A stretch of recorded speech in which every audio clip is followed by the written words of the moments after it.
In 2026, it doesn't matter if you're number one on Google if the AI models don't know you exist. When users ask ChatGPT or Gemini for a recommendation, they aren't looking at a list of links, they're looking at a single, synthesized answer.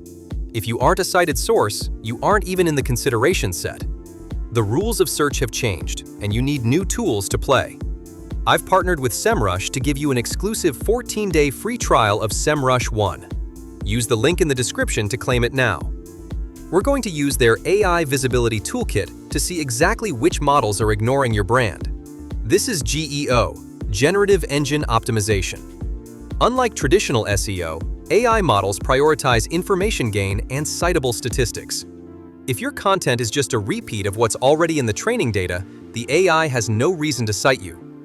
I use Semrush to find content gaps where competitors are providing vague answers, allowing me to swoop in with original data and unique insights that the AI has to reference. Inside Semrush One, the AI Visibility Toolkit tracks your mentions across every major model. It shows me exactly which URLs are being pulled into AI answers and how often my brand is recommended compared to the competition. This isn't just data, it's your new digital share of voice. Traditional ranking is the foundation, but AI citation is the future. Grab that exclusive 14-day trial below and find out where you stand.